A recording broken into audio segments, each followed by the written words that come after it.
On sait que les personnes attirantes obtiennent de meilleures notes à l'école, qu'elles sont aussi en général jugées moins sévèrement par la justice. La beauté et le charme sont donc payants. Je suis d'avis qu'il faudrait intervenir d'une manière ou d'une autre, ne serait-ce que par la fiscalité. Instaurer une taxe sur la beauté. Ne montrer que des images de gens beaux dans les médias me paraît dangereux.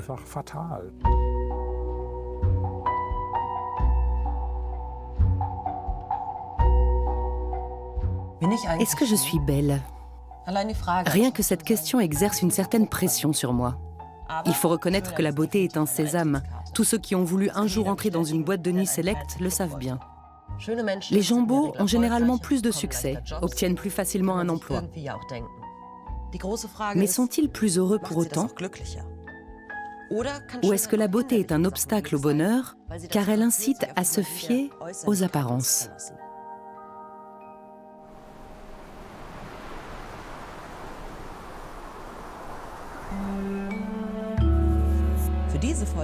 Dans cet épisode, je vais rencontrer deux personnes pour lesquelles la beauté n'a pas le même sens. La première en a une expérience très singulière. On pourrait dire que Carole Campbell a profité du fait d'être perçue comme belle. Jeune femme, elle a dansé au Moulin Rouge et au Lido à Paris avant de se lancer dans une carrière d'actrice. Mais à l'époque, elle a souvent souffert de constater que son physique ne correspondait pas à ce qui est communément défini comme standard de beauté. La seconde personne a justement contribué à façonner ces standards. Le magazine Vogue, référence absolue en matière de mode, dit de Joachim Baldauf qu'il est l'un des plus grands photographes de publicité et de mode de notre époque. Eva Padberg, Nadia Auermann ou Claudia Schiffer furent entre autres ses modèles. Récemment, il a quitté Berlin pour retourner vivre dans son village natal, au milieu des montagnes. Lui et son compagnon habitent maintenant dans une ancienne église.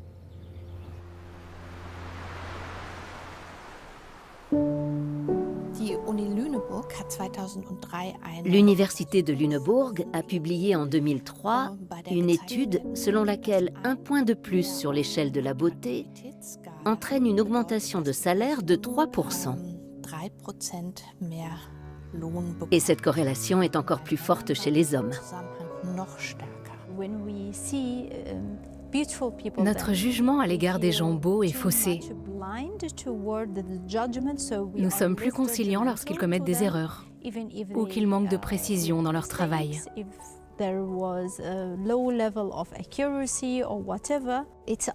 Et malheureusement, c'est exactement l'inverse pour les personnes moins belles.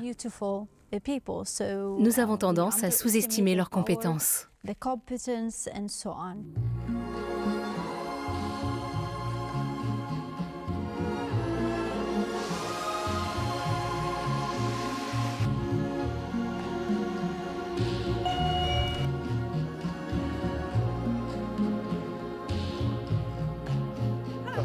Bonjour, content de te voir, bienvenue. Quel temps de chien! Je t'en prie, entre. Tu as des chaussons? Des chaussons? Oui. Tiens, tricotés par ma cousine. Très confortable. Cette église a été construite en 1972 et elle a été désacralisée il y a 4 ans. Nous l'avons achetée et aménagée. Désacralisé avant l'arrivée des mauvais garçons? C'est ça. Le diable est dans la place. Exact. Waouh!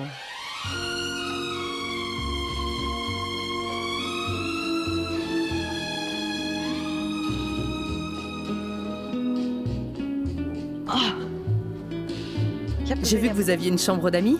Oui, Cool. Dans 15 jours, je reviens. avec plaisir. Quand ou comment la beauté te rend-elle heureux?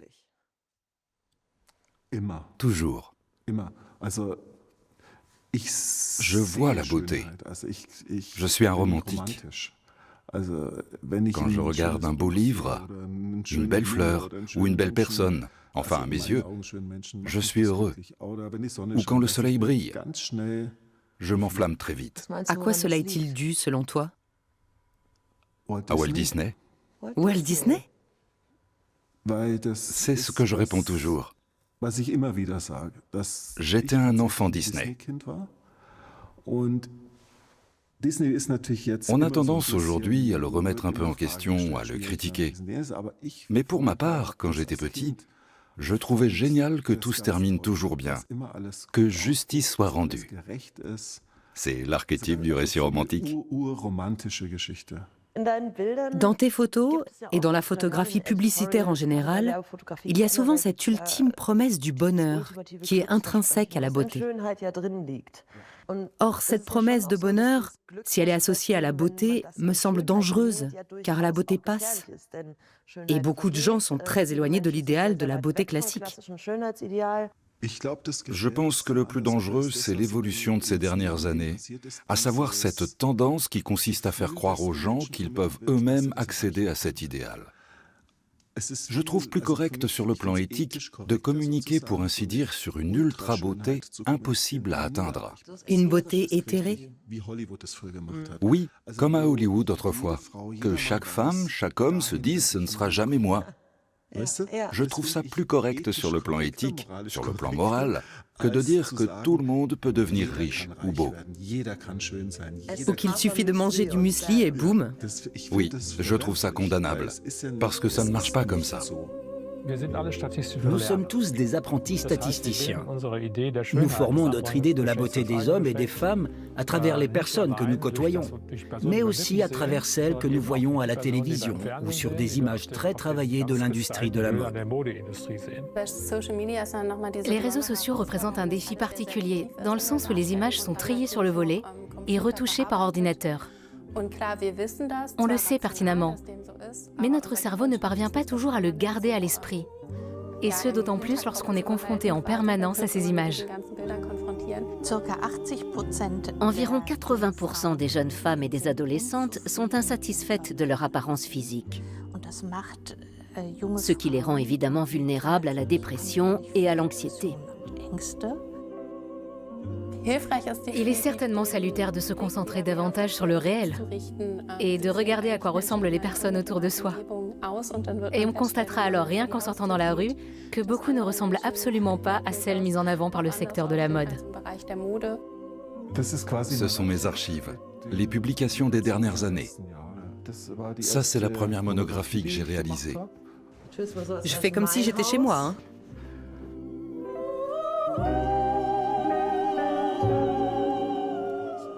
Tu as vu passer un nombre incroyable de supermodèles devant ton objectif, comme Claudia Schiffer. Oui. Est-ce que tu dirais que les gens beaux sont plus heureux? Dans le cas de Claudia Schiffer, je répondrais par l'affirmative. Parce qu'elle a réussi à se faire une place et à travailler dans le monde de la mode, tout en ayant une vie privée épanouie. Mais il semble que ce ne soit pas le cas pour tout le monde. Le bonheur et la beauté ne vont pas automatiquement de pair. Non, c'est sûr. J'ai un exemple à ce sujet. Vesa. Vesa est une mannequin que j'ai rencontrée quand elle avait 13 ans. Ce qui est intéressant, c'est qu'on répétait partout qu'elle deviendrait un supermodèle. Mais elle a toujours mis d'elle-même un frein à sa carrière, parce qu'elle sentait que ce n'était pas bon pour elle d'aller au-delà d'une certaine limite. Si tu sais ce qui est bon pour toi, alors ce métier est génial. Mais il y a des gens qui ne savent pas reconnaître leurs propres limites.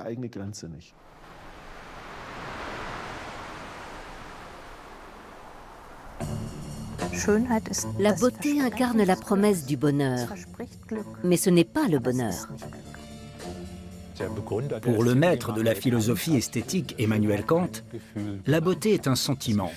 Il parle du sentiment du beau et du sentiment du sublime. Parce que nous ne faisons pas l'expérience de la beauté en la mesurant, mais en la ressentant. L'évolution est ainsi faite. Nous avons tendance à trouver les objets symétriques plus attrayants que ceux qui ne le sont pas. Les visages, par exemple. Les visages symétriques sont-ils objectivement plus beaux que les visages asymétriques? J'en doute fort.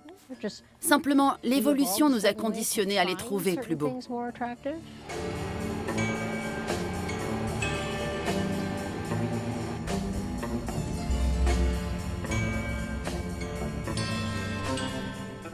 Bienvenue dans mes appartements. On se croirait dans la nuit au musée. Entre la nuit au musée et Maman, j'ai raté l'avion. Ce lieu est incroyable. Incroyable, oui. Travailler pour la télévision, ça ouvre des portes, y a pas à dire. On fait un tour ? Oui. Le Bode Museum, à Berlin. Le temple de la beauté éternelle, en quelque sorte. S'il y a bien un endroit où trouver des canons de beauté et des proportions parfaites, assortis d'un souffle de divinité, c'est bien ici. Tiens, regarde, Vénus et Cupidon. Vénus incarne l'idéal de beauté, n'est-ce pas ? Est-ce qu'elle l'incarne ou est-ce qu'elle l'incarnait ? Les goûts changent. Je trouve pour ma part que c'est une affaire de proportions. Les proportions ici sont belles, il n'y a pas d'autre mot. La tête n'est pas un peu petite ? Tu veux dire par rapport au reste ? Et le cou un peu trop long ? Je te trouve plutôt sévère là. Un parent de Charles Darwin, Francis Gordon, avait demandé aux autorités judiciaires britanniques de l'époque de le laisser approcher un grand nombre de détenus parce qu'il voulait découvrir le visage moyen du criminel. C'était évidemment une idée terrible, mais on a accédé à sa requête. Il les a photographiés sur la même plaque et il en est ressorti un visage vraiment beau. On peut donc supposer que si l'on prend une population lambda et que l'on superpose l'ensemble des visages ou des corps, on obtient une moyenne que cette population va trouver belle.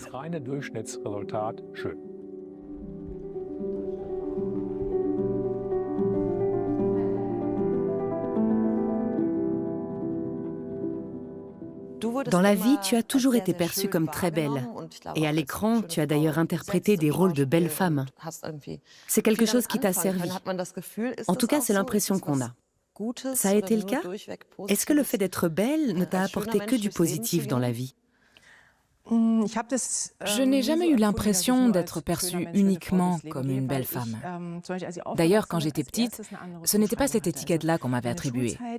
À l'école, j'ai beaucoup souffert du racisme. Et là, c'est une catégorie... Où ça ? À Berlin-Spandau.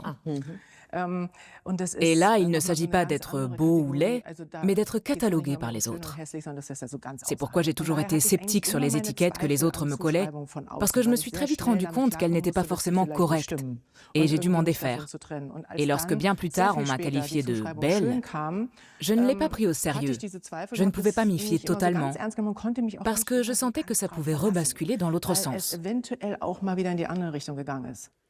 Mais ton apparence t'a servi. Tu as été danseuse au Moulin Rouge, au Lido. Oui, j'ai toujours voulu danser. C'était mon rêve depuis toute petite. Et le Lido est le seul endroit que j'ai trouvé. Je n'étais pas à l'aise à l'idée de danser seins nus, ça me rebutait même carrément. Mais c'est le seul endroit où j'ai été acceptée parce que mes proportions et mon apparence correspondaient parfaitement à ce type de spectacle. Certains critères restent quasiment inchangés. Notre Vénus, par exemple, a ce drôle de nez étroit que les applications de retouche photo, ce drôle de nez étroit que les filtres proposent. C'est fou, non ? Je pensais que ça changerait parce que la beauté, le concept du beau correspond à un idéal qui, en tant que création sociale, est amené à évoluer. Or, avec la mondialisation et le brassage des populations... Oui, on pourrait penser que... Oui, que ces standards changeraient totalement. La perception de la beauté physique en tant que telle est étonnamment stable à bien des égards. Pour s'en convaincre, il suffit de regarder les sculptures de l'Antiquité grecque et latine. Elles correspondent en grande partie à nos canons de beauté actuels. Tout juste pourrait-on dire que les femmes sont un peu plus minces aujourd'hui. La minceur, c'est un peu l'obsession de l'époque. Mais à part ça, les standards de beauté n'ont guère évolué.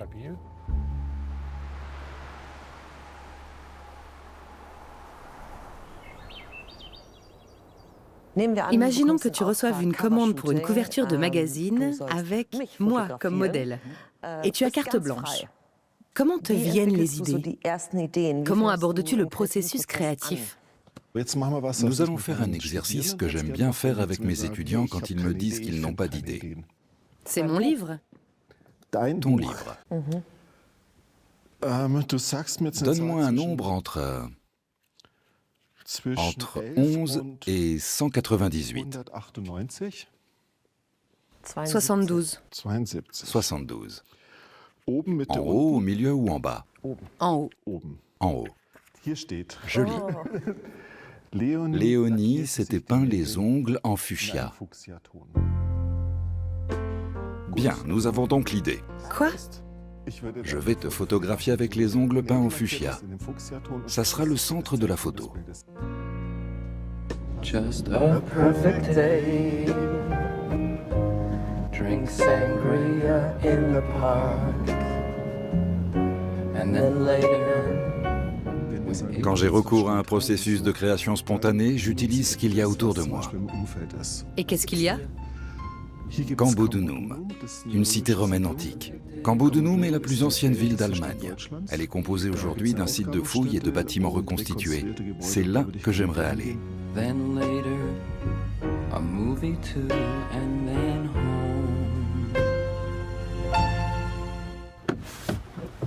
home. Bonjour. Salve. Salve, exactement. On pourrait aller faire les photos là-bas, sur le muret? C'est déjà plus près. Oui, je pense que c'est mieux.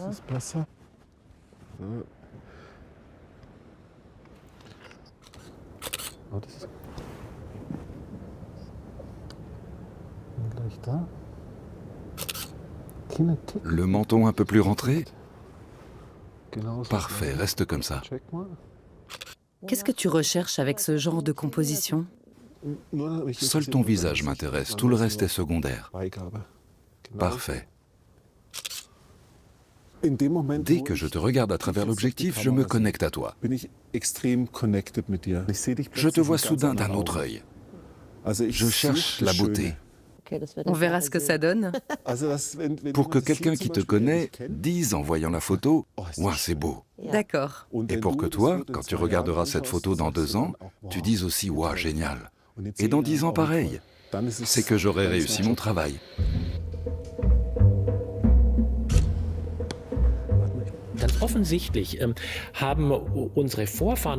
Manifestement, nos ancêtres, et ce déjà il y a plus d'1 million d'années, accordaient beaucoup de valeur aux beaux objets. C'est à mon sens une caractéristique tout à fait fondamentale de notre nature. La beauté n'est pas un luxe, mais un besoin. Le chanteur Leonard Cohen dit qu'il y a une fissure en toute chose et que c'est ainsi qu'entre la lumière. C'est une belle idée.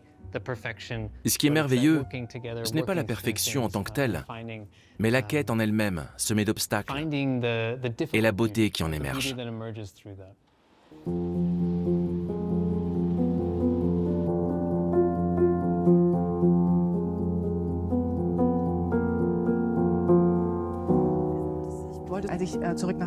Quand je suis rentrée en Allemagne, je voulais continuer à danser.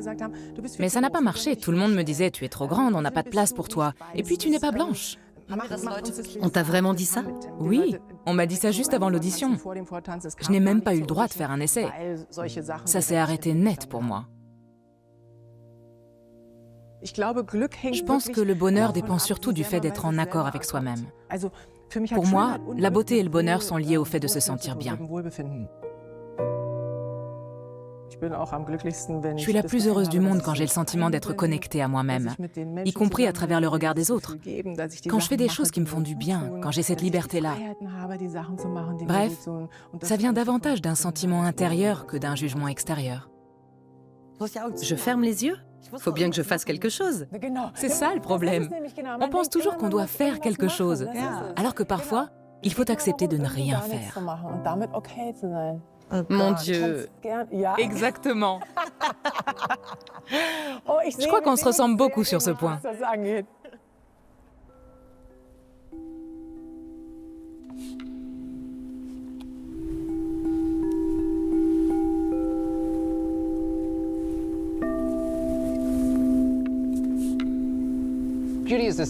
La beauté active nos sens. Elle nous stimule de diverses manières et nous fait sortir de nous-mêmes. Elle nous donne aussi à voir le fonctionnement du monde d'une toute autre manière. Nous avons réalisé des études au sujet de la beauté dans lesquelles on mesure la chair de poule de manière objective, avec une caméra placée sur le bras, là où ce phénomène se produit le plus souvent. La caméra filme les frissons qui parcourent la peau.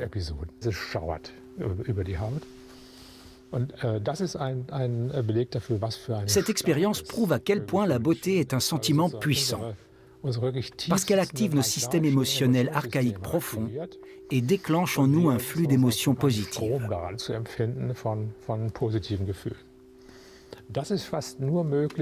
Le beau n'est possible qu'en regard d'un problème, d'un obstacle à surmonter, d'une perturbation dans une relation ou bien d'un risque. Et quand l'issue est positive, alors la récompense est tellement belle. La beauté fait partie des sentiments les plus profonds qui existent.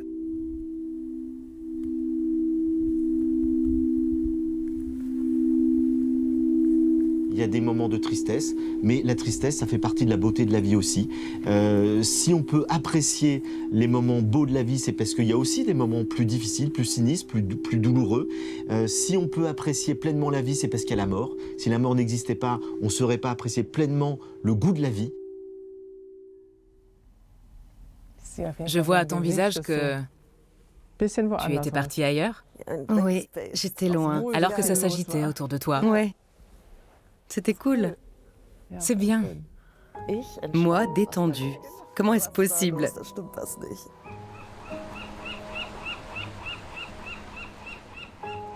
Vivre une belle expérience rend heureux. Et on peut même le mesurer, en toute objectivité. Autre vérité objective, surtout avec les gens beaux, un jour ou l'autre, c'est fini. La beauté passe, du moins si l'on prend comme critère une peau sans rides.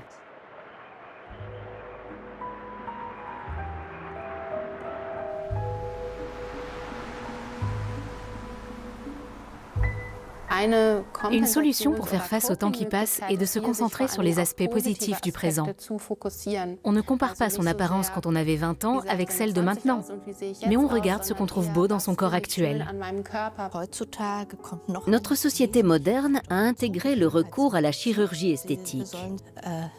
Même si vous travaillez 60 heures par semaine comme manager, vous devez avoir l'air bronzé, en forme et reposé. Et vous n'atteindrez pas ce résultat avec des tranches de concombre et de l'eau minérale. En me revoyant à l'époque où je n'avais encore ni cheveux gris ni calvitie, je pourrais me dire que j'étais plus beau alors. Mais je crois que ce n'est pas la bonne façon de penser la beauté. En prenant de l'âge, on développe d'autres qualités. On acquiert une certaine sagesse, une expérience dont on peut tirer parti, une meilleure compréhension de la vie. On est plus beau tout simplement parce qu'on a apporté plus de beauté au monde. Tu veux une clope? Avec plaisir. C'est bon pour la santé. Oui.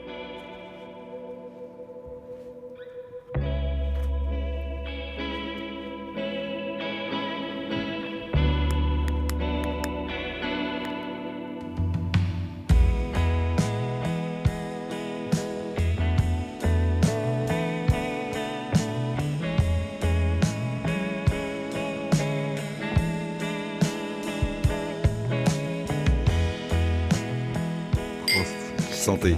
Santé, mon cher. J'ai beaucoup appris aujourd'hui. Et on s'est bien amusé. Est-ce que tu te trouves beau? Oui. Oui, j'adore la réponse. Pourquoi? Si je ne me trouvais pas beau, je crois que j'aurais un problème. J'ai 57 ans. Et si en tant qu'homme de 57 ans, je répondais non, j'aurais donc passé toute ma vie à ne pas me trouver beau. Et ce serait terrible. Quel manque de maturité. Le plus important, c'est la flexibilité. Que l'on soit beau ou pas, pauvre ou riche, ça n'a aucune importance. Il faut simplement faire preuve de capacité d'adaptation tout au long de sa vie. Plus on est souple et plus on sait gérer les changements, y compris physiques, plus on sera heureux, je crois. Peux-tu me dire, peut-être à partir de ton expérience, par quel moyen la beauté peut me rendre plus heureuse? Je trouve souvent le bonheur dans de toutes petites choses. Je mange ou je bois quelque chose et je me demande d'où ça vient, qui l'a produit. Si je mange une orange, par exemple, je me demande de quel pays elle provient, à quoi ressemble une orangeraie. Ou si je mange une banane, je me dis qu'elle est peut-être originaire de Madagascar ou d'ailleurs. Disons qu'il faut laisser aller son imagination et montrer de temps en temps une certaine reconnaissance pour les choses que l'on reçoit chaque jour en cadeau. Que ce soit le soleil, la pluie, la tempête ou que sais-je. Apprenons à regarder et à percevoir en pleine conscience. En tout cas, j'ai remarqué que cette façon de poser le regard me rendait heureux. Si on cherche la beauté, on la trouve. À la tienne. À la tienne.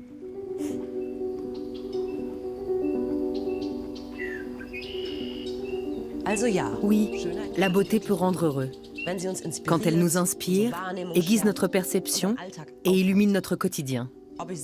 Peu importe que je sois objectivement belle ou non. En même temps, pour être heureuse, je dois être en accord avec moi-même.